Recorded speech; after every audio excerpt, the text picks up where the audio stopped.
أنا العبد الذي كسب الذنوب وصدته الأماني أن يتوب. ایک کافر ہے عتبہ بن ابی وقاص، اس نے ایک طرف سے ہو کر پتھر اٹھایا اور آپ کو مارا زور سے۔ صحابہ کی نظریں تھی تلواروں پر، نیزوں پر، تیروں پر، وہ پتھر نظروں سے نکل گیا، لہذا وہ ان کے اندر کو چیرتا ہوا جا کر میرے نبی کے منہ پر یہاں لگا، اور آپ سیدھا پیچھے ایسے گئے، پیچھے یوں، پیچھے ایک کھڈا تھا، وہ یہاں گردن میں لگا، کنارہ تھا، بے ہوش ہو گئے، دانت بھی ٹوٹ گئے، چہرہ بھی خون و خون ہو گیا، اب بے ہوش ہو کے یوں گر گئے۔ صحابہ نے سمجھا آپ شہید ہو گئے، تو سب نے زار و قطار رونا شروع کر دیا۔ تھوڑی دیر کے بعد آپ کو ہوش آیا تو صحابہ نے عرض کی یا رسول اللہ اب تو ان کے لیے بد دعا فرما دے، وہ نبیوں میں رحمت لقب پانے والا، مرادیں غریبوں کی برلانے والا، غریبوں کا والی، یتیموں کا مولا۔ تو اب تو حق تھا کہ آپ بد دعا کرتے۔ یہ سامنے امت نہیں ہے، قاتل کھڑے ہیں، کافر۔ آپ نے ہاتھ اٹھائے، صحابہ سمجھے کہ ہوں انہاں دے بیڑے بڑھ گئے۔ اللہم اغفر لقومی فإنہم لا یعلمون، اللہ میری قوم کو معاف کر، انہیں میرا پتہ کوئی نہیں ہے۔ دیکھو میرے بھائیو، جس نے کافروں کے ساتھ یہ ہمدردی کے قتل کرنے والوں کے لیے دعا مانگی ہے، تو مسلمان ہو کر ایک دوسرے کو سلام کرنا چھوڑ چکے، ایک دوسرے کے پیچھے نمازیں پڑھنا چھوڑ چکے، ایک دوسرے پر کفر کے فتوے لگا کے بیٹھے ہوئے۔ مجھے بتاؤ تم میرے نبی کے ساتھ کیا کر رہے؟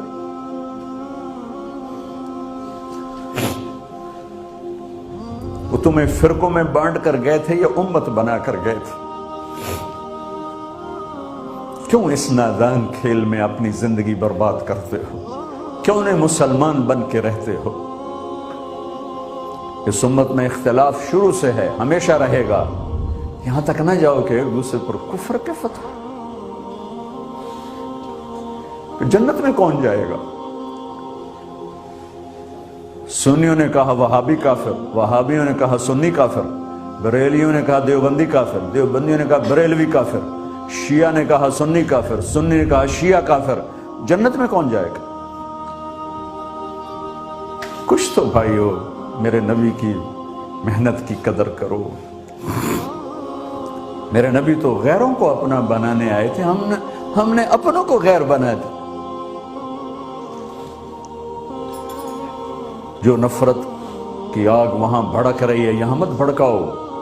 جاؤ میرے دیس میں دیکھو کتنے سر کٹ چکے، کتنے سہاگ اجڑ گئے، کتنی مائیں بے آسرا ہو گئیں، کتنی جوان بیٹیوں کی مانگ ویران ہو گئی۔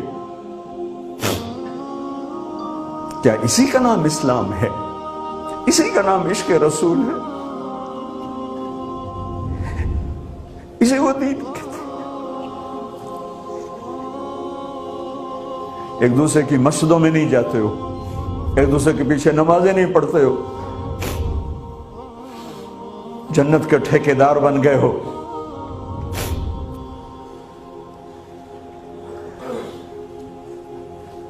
میرے نبی تو عبداللہ بن ابی کا جنازہ پڑھانے کھڑے ہو گئے تھے، جس کا کفر ابو جہل سے بھی بڑا ہے۔ ابو جہل اوپر کی دوزخ میں، عبداللہ بن ابی سب سے نیچے کی دوزخ میں ہے۔ ان کے بیٹے آئے، یا رسول اللہ میرا باپ مر گیا ہے، اپنا کرتا دے دیں گے، میں اس کو کفن دے دوں۔ ہم نے کہا لے لو، کرتا اتار کے دے دیا۔ اب کہتے بدبخت منافق، دفع ہو جا، دے دی۔ کہ یا رسول اللہ آپ جنازہ پڑھائیں گے؟ کہاں پڑھاؤں گا؟ باقی منافقوں کا تو کسی کو پتہ نہیں تھا سوائے اللہ کے نبی کے، لیکن عبداللہ بن ابی کا منافق ہونا تو سب کو معلوم تھا۔ آپ جنازے کے لیے عمر سامنے آ گئے، یا رسول اللہ یہ کون ہے؟ کہ مجھے پتہ ہے کون ہے، تو آپ اس کا جنازہ کیوں پڑھا؟ کہ شاید اللہ معاف کر۔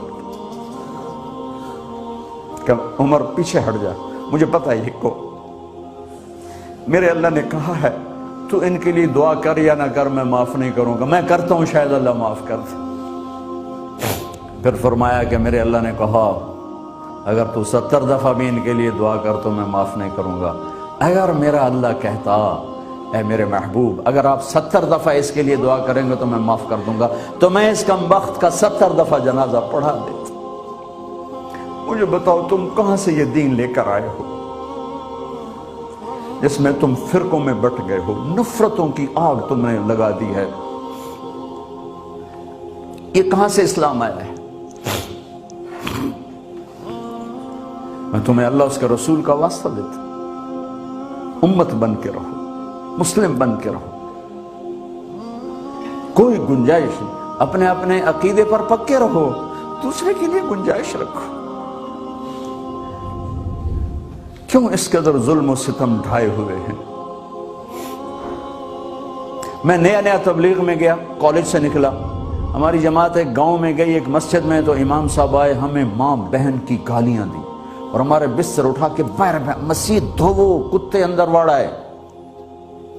میں حیران پریشان، میں تو کوئی نہیں جانتا تھا کہ مذہب کیا ہوتا ہے، فرقے کیا ہوتا ہے، میں تو کالج میں گانے والا تھا، ناچنے والا تھا، جنید جمشید کی طرح، مجھے تو دین کا پتہ تبلیغ سے پتہ چلا۔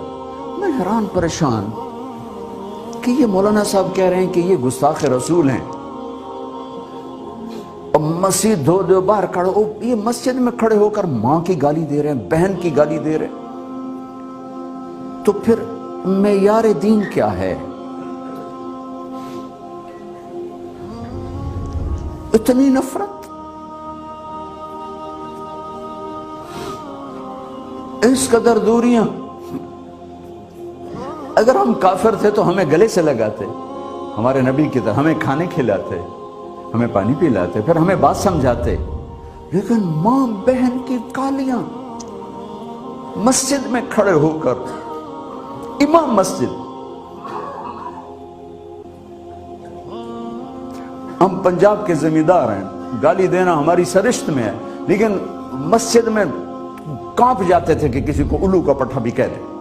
ہمارے بزرگ بڑے بھی بہت گالیاں نکالتے تھے، لیکن مسجد میں کسی کو جرت نہیں ہوتی تھی کہ وہ میرے والد مرحوم خود بہت غصے والے بڑے سردار آدمی تھے، تو تھوڑی تھوڑی بات پہ مار پٹائی گالیاں، لیکن میں نے نہیں اپنے باپ کو مسجد میں سنا غصے میں بھی کسی کو گالی دیتے ہوئے۔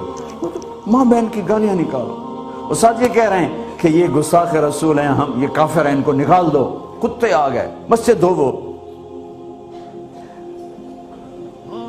میرے نبی کے دور میں تو کافر آ کے مسجد میں رہتے تھے۔ میرے بھائیوں، جو میں عرض کر رہا ہوں، میں اپنا دکھڑا بیان کر رہا ہوں، اس کی سنگینی کو سمجھو۔ یہ پاؤنڈ ڈالر نہیں بچائیں گے جب ہم آپس میں ٹوٹ جائیں گے۔ اللہ نے مجھے دنیا میں پھرنے کا موقع دیا، بار بار دیا، اسی تبلیغ کے سلسلے میں۔ سب سے زیادہ میں اسپین میں جا کے دکھی ہوا، اور میرا دکھ یہ نہیں تھا کہ ہماری یہاں 800 سال حکومت تھی اور ختم ہو گئی، میرا دکھ یہ تھا، میں اس پہ رویا مسجد قرطبہ میں، کہ جس وجہ سے اسپین تباہ ہوا وہ ساری وجہ میرے دیس پاکستان میں موجود ہے اس وقت، اور ہوش نہیں ہے کسی کو۔ مذہب پر لڑائی، سیاست پر لڑائی، دین پر نفرت، سیاست پر نفرت، قوم پہ نفرت، صوبے پہ نفرت، پیشے پہ نفرت، نفرت نفرت نفرت۔ میرے نبی نے پوچھا اسلام کا سب سے مضبوط عمل کیا ہے؟ صحابہ نے کہا نماز، آپ نے کہا نہیں۔ صحابہ نے کہا جہاد، آپ نے کہا نہیں۔ صحابہ نے کہا روزہ، آپ نے کہا نہیں۔ صحابہ نے کہا حج، آپ نے کہا نہیں۔ کہ یا رسول اللہ پھر آپ بتائیں؟ فرمایا دین کا سب سے مضبوط عمل محبت ہے، محبت ہے، محبت ہے۔